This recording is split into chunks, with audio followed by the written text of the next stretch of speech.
Bonjour et bienvenue sur cette vidéo intitulée Comment augmenter ses revenus en tant qu'enseignant. En tant qu'enseignant, vous avez généralement le statut de fonctionnaire. À ce titre, vous percevez un salaire, plus exactement un traitement. Ce salaire est basé sur un échelon, qui varie en fonction de votre ancienneté. En fin de carrière, vous atteindrez une rémunération aux alentours de 2800 à 3000 euros net. Il existe heureusement d'autres façons d'augmenter ses revenus en tant qu'enseignant avant d'atteindre cette fin de carrière. Cette vidéo propose donc d'étudier ces différentes façons d'augmenter son salaire. Les primes REP et REP+. La principale façon de pousser ses revenus en tant qu'enseignant est de faire le choix d'enseigner en REP ou REP+. L'acronyme signifie Réseau d'éducation prioritaire. Il s'agit donc d'établissements situés dans les zones réputées difficiles et pour cette mission d'enseignement, vous percevrez une prime spécifique. En REP, elle est de 1 734 euros par an. Depuis l'arrêté du 23 juillet 2019, la prime REP+, a connu une augmentation de 1 167 euros. Elle est donc passée de 3 479 euros à 4 646 euros par an, dès septembre 2019.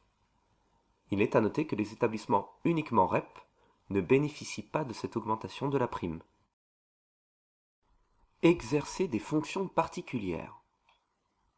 Il existe une autre façon d'augmenter son salaire en tant qu'enseignant. Vous pouvez effectivement faire le choix d'exercer des fonctions particulières. Par fonction particulière, il faut entendre le fait de se spécialiser.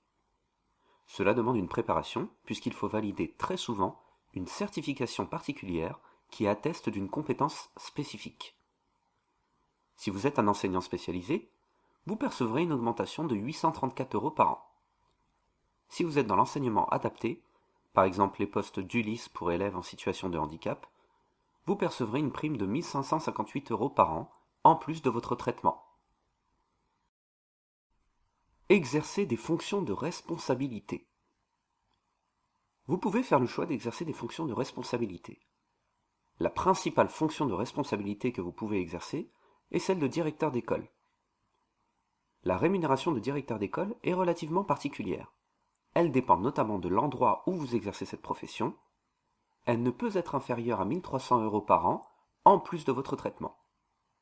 Dans certains cas, si vous êtes professeur des écoles avec le titre de directeur d'école, vous pourrez percevoir une prime ainsi qu'une bonification indiciaire qui s'élèveront en tout à près de 2 000 euros par an en plus de votre traitement.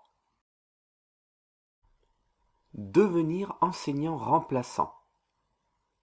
Une autre façon d'augmenter ses revenus en tant que professeur des écoles est le fait de faire le choix de devenir enseignant remplaçant.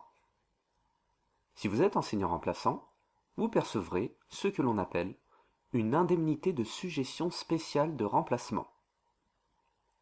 Cette indemnité est censée compenser le déplacement que vous effectuez lorsque vous allez exercer votre profession hors de votre école de rattachement. L'indemnité est différente selon que votre remplacement se situe près de votre établissement ou loin de votre établissement. Les montants varient d'environ 15 euros à 45 euros par jour travaillé. Réaliser des heures supplémentaires. Une autre façon de pousser ses revenus en tant qu'enseignant est de faire des heures supplémentaires. Bien évidemment, cela demande du travail supplémentaire. Cependant, il peut être tout à fait intéressant de réaliser une heure supplémentaire par semaine. Il existe deux types d'heures supplémentaires possibles. Cela varie selon les municipalités et les établissements scolaires. En effet, si votre établissement est situé en zone prioritaire, vous pouvez avoir accès à ce que l'on appelle l'accompagnement éducatif. Il s'agit d'une prestation offerte aux élèves où, dans le cadre d'un projet pédagogique précis, vous allez leur apprendre quelque chose de spécifique. Il ne s'agit pas uniquement de faire les devoirs. Vous pouvez ici faire un travail très intéressant en lien avec vos passions. Pour l'accompagnement éducatif, vous serez payé par l'Éducation nationale. L'autre type d'heures supplémentaires possible est l'étude. Les heures d'étude existent dans de nombreux établissements scolaires. Ici, il s'agit de reprendre collectivement les devoirs avec les élèves. Il faut notamment faire un travail de lecture ou revoir les leçons à apprendre avec les élèves. Les heures d'études que vous effectuerez en plus de votre travail vous seront rémunérées non pas par l'État, mais par la mairie. En cela, il existe une réelle inégalité selon les villes et les établissements scolaires. Dans certaines villes, les heures d'études peuvent être très bien rémunérées, alors que dans d'autres, la rémunération n'est pas importante.